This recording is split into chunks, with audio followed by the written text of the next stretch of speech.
Hello, welcome back to our off-grid homestead. I'm Lori and I'm glad that you've come. Today is another day in the life as we peek in and out of different things happening around our off-grid homestead. We have 26 acres here in East Tennessee that we are slowly working on developing. We're building a cabin, and today I'm going to be telling you some of the details about how we've made this cabin a super insulated cabin. So I'm going to be telling you the nuts and bolts, the details of what we put where, how that is working out, and what we are doing to make this cabin super insulated. It's super snug. We've sometimes joked that we could probably heat it with a candle, but we know that once we're inside, we're going to be snug as a bug in a rug. So we're super glad that we've taken the extra time to do this.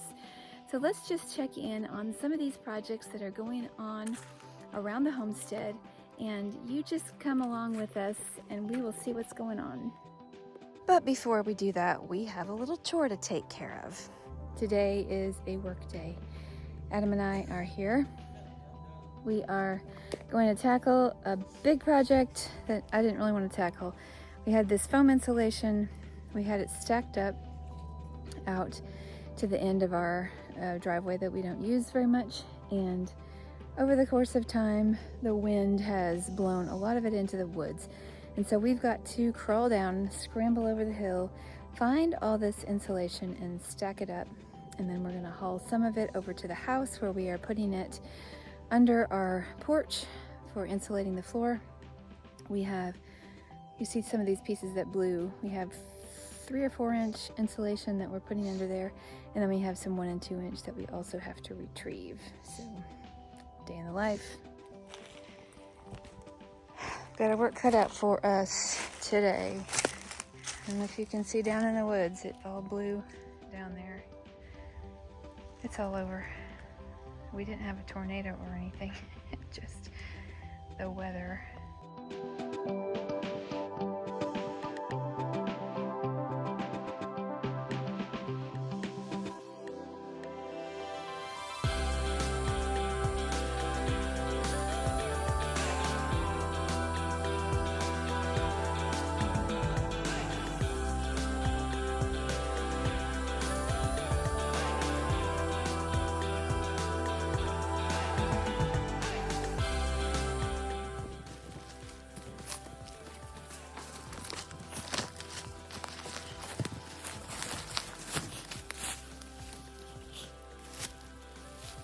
We're going down into the trenches. There's no way you could possibly know how much foam this is. I'll tell you 2 things. My sweatshirt came off, and this is me deciding that this is one of my 45-minute workouts. Because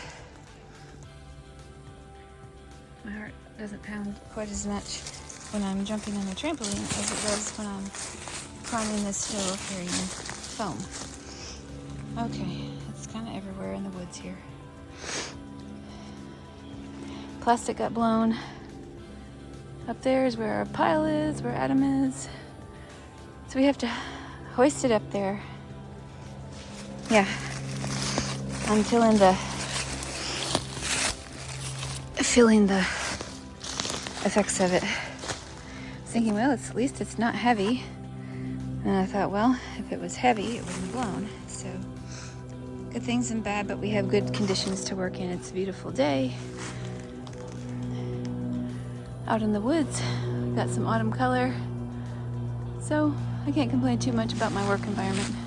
I was feeling a little bit like a soldier, hauling things up a hill. And I thought a little bit about Desmond Doss and how he actually hauled people up, down, I think up an escarpment in Okinawa. And I think if this is what I think soldiering is like, I have a very soft life. Okay, that was a big job. That was definitely my morning outside workout. I got my cardio. My heart was pounding way more than it does even when I jump on the trampoline. It was a big job. I didn't really want to do this job. I know Adam didn't really want to do this job either, but now it's in the past. So I feel good about that. I feel really good about that. Now it's time to head inside and take a look at the insulation from the inside out. The first area is inside the workshop, which we have not done the insulation in except for a certain area.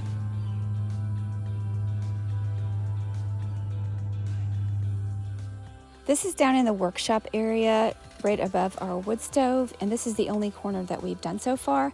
We did the R19 in the walls, but before we put the R19 in, we did the 1-inch foil-backed insulation all around the first level. The only reason we started in this area is because it's the only area that we could reach with all of our belongings still stored down here. So this is not how it's going to be over the wood stove. We will have fire backing. Okay, so as you can see, Adam is on the lower level. He's putting in sheets of insulation on the bottom of the flooring part of the sunroom. And this will all be windows and it will be closed in, obviously, but it's a work in progress. So he's getting the last sections of that foam insulation done today. We have a gambrel roof, and this is the basement level, which is not like really a basement because it's not underground. The main floor up into that horizontal line, and then the loft area. Okay, so the front porch is going to be another room, and so that's all insulated. The back porch is just going to be an open porch. We still have to do the railings and the trim and all that, but that's where we are so far with that. We did 3 inches of rigid foam in the flooring part between the floor joists of the deck. So the walls of the same area that they're building on are 2 thicknesses of 1.5-inch foam insulation. It's the rigid foam. You can see where the seams are, and between the seams around the windows we are doing the great stuff, the expanding foam insulation. On the inside of the sunroom part, we will be putting R19 fiberglass insulation, basically the Pink Panther. And so that is the plan. We haven't gotten the windows for that yet. We're still waiting for them to come in. They're ordered. So the rest of the house, which you may be interested to know what makes it super insulated, the bottom level where you can see that one window that's basically the workshop area, garage. Right now it's where we have all of our household stuff stored, and it's been there for the longest time. We have 1 layer of 1 inch. It's foam insulation, but it's the kind that has the foil backing. So that's for the first level. And then we have the board and batten, which we haven't put the batten strips on yet on the siding. That's still to come. Main level, the main level is between the 2 horizontal stripes there, which is basically the level of the sun porch. So our system is the levels ascending. We have 1, 2 of 1, and then 2 of 1.5, and then the roof is something different. So first level, 1 inch of foil backing. Second level, 2 layers of regular 1 inch foam insulation. And then the next level, which is the loft, which is that whole thing where you see the 2 air conditioners. One of them is not actually functioning. We're going to be taking that out, and the small one we're keeping. The whole area that's up in the roof part we have 2 levels of 1.5-inch rigid foam insulation in that portion. And then the roof, the whole gambrel part of the roof, including the sunroom portion of it, is 3 inches of rigid foam insulation. And there's also, you can see if I zoom in here, between the purlins, before we put the 3-inch of insulation on, we have 1.5 inches of foam insulation between the purlins. So there's a total in the whole roof, there's a total of 4.5 inches of rigid foam insulation. So the roofing is really important. And the roofing in the house on the inside, from the inside out now, from the roof down, we have R40, and then all the walls, top and bottom levels, we have R19. So this is, we kind of joke that sometimes we could light a candle and probably heat this house, which is almost true. It runs the boys out because they live up in the loft area, and it does run them out even in the winter, so we have to keep it well ventilated. So what we planned to do is have a wood stove in the workshop area, which is what we do, and we were planning to have a wood stove in the main part in our living room. We kind of like to have a wood stove for the ambiance. Well, we have decided since then that that's not even necessary for heat. So we will have a small, kind of maybe a cute little wood stove and we will probably not light it that often. It will be more for mood and just the coziness that comes from a wood stove, because it does have a glass front. So yeah, we've been very pleased with the results of the super insulated way that Greg decided to do this. It's been a lot more work. We have, Adam and I yesterday were working on hauling foam out of the woods because we had it stacked and we had a huge windstorm back even in the winter, and we didn't realize all this happened, that just blew it all into the woods, and it was quite a chore to get that picked up. But when it's all said and done, we're really glad that this is done this way. The windows actually are very insulated as well. We've got, well, Greg went one step ahead and he got triple planed glass through a friend of ours who runs a window store, and so we just decided, hey, let's give that a try. So this is a super duper insulated cabin in the woods, little house in the big woods. We're gonna be so glad when we get moved in and can enjoy all that warmth and coziness. This is the underside of the roof where we're putting all that insulation. This is just a little bit of the background of what happens to get it up in there, the 3 inches of foam that we put in there first.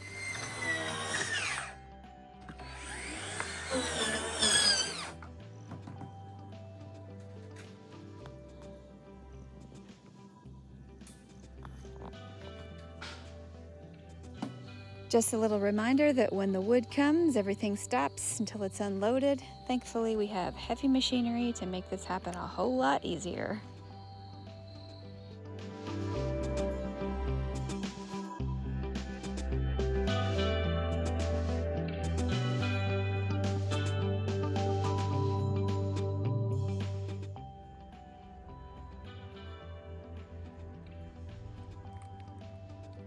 I am making apple slices, which will be for pie filling. These Fuji apples that we got from Pennsylvania are not as sweet as I hoped they would be. We got 3 different varieties. We got Honey Crisp, which we love, and I was so surprised because I don't usually buy Honey Crisp, and I think it's because they're usually too expensive in the store. But these were really, really good, or are really, really good. And so I got a bushel of these, and I'm reserving these entirely for eating fresh. Greg's taking 1 a day in his lunch, and you see how they're whoppers. They're just so big. He loves these, which is funny because he's always been a Fuji fan. And so I got the bushel of Fujis thinking that he was going to be excited about those. And then when he tasted one, and I tasted one, I was like, what do you think? And he's like, not that good. And that's what my thought was. They're just kind of, if I could use one word, insipid. Not that great. The other kind we got was the Crimson Crisp this time, and I think I like these. These are really good. I like these almost better than the Pink Lady. So I'm keeping, my nose is itching. I'm keeping these for mostly eating fresh. I may throw a few of these in the Honey Crisp in just to balance out the flavor, but mostly I'm keeping those other ones for eating fresh. And we're using the Fujis. I think it will be fine once they're lightly sweetened to use for apple pies, and I may turn some of them into applesauce. I just got 1 bushel, so hopefully it will go pretty fast. But here I am, chopping away with my apple project today. I kind of go back and forth whether to use my peeler or not. And to me, these apples seem soft enough to where I thought they'd fall apart if I used my cranking peeler, so I'm just doing it this way. The old-fashioned way of slicing them into the pot.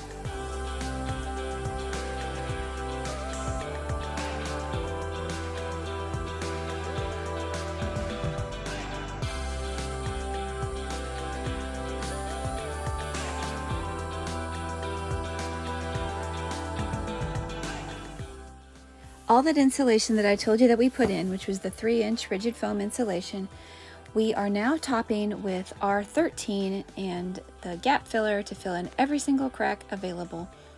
So hopefully this thing is really going to be snug. Like I said, snug as a bug in a rug. The boys are really being troopers. They are doing a good job. It is a little bit tricky to get that gap filler to stay in the cracks and not fall out on top of your head when you're trying to do it from below. But they're figuring out ways to make it work.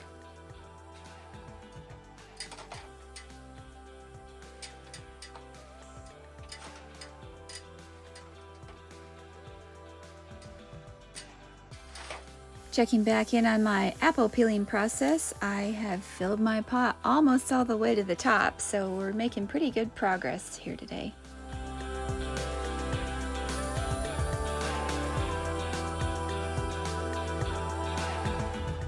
Okay, I am at the end of my first half bushel, and so I've got my 16 quart pot filled up. I've got my, I don't know if this is 6 quart pressure cooker simmering away with my peelings to make my syrup. And so I'm gonna cook these apples down now. I have something to show you, and as Mr. Ben Roy, the science man, would say, that's interesting. Well, it is interesting, and this is why. Here I have the apples that have been simmering, and as you can see, some of them have completely broken down, and they haven't been cooking for very long, maybe 20 minutes or so, maybe 30. And some of them are still intact. And so here's what happened. I did a half a bushel of Fuji apples, which is most of these, and then I threw in just maybe 5 or 6, not more, Honeycrisp apples because I wanted to kind of mellow it out. And the Honeycrisp, these all have been cooking exactly the same amount of time, and so these Honeycrisp really hold their shape, and the Fuji break down really fast. So my conclusion is, and you see all that steam, the Fuji make a really good sauce apple, and the Honeycrisp are going to be more like a Granny Smith that hold their shape for pies and things like that. So I don't really regret mixing them, because what I'm going to have here is an apple pie filling that has some of the mushy stuff, and then I'm going to have some that still have that bite that hold the shape, and actually that's fine with me. So the type of apple certainly does matter. I have cooked my apples down to, they were all the way up to the top, and now they're cooked down to about here, so almost 2/3, between 2/3 and a half. They're very good. I have been trying to restrain myself from eating them all because they're so tasty. I did add some sugar and the usual spices, but I didn't add the full amount that would normally be added to apple pie filling because I wanted the freedom to be able to add as I wanted to, depending on what I was making. If we're eating them on pancakes, I don't want them too sweet. If we're eating them in apple pie, yeah, I'll add a little bit more sugar. It's really, really yummy. I have to say, even though the Fuji apples cooked down quite a bit, it's still really good. And I've eaten, I didn't eat that much, I promise. I didn't eat that much. I just eat it a little bit here and there. So now I'm putting them in the jars. The boys are working on, they were working on their project on the insulation, and now they are off to go do something at my mom's house. They're working on a roof project at her house. So always something going on. I think Austin might be helping the people who he's staying with a job. So everybody's always got something to do.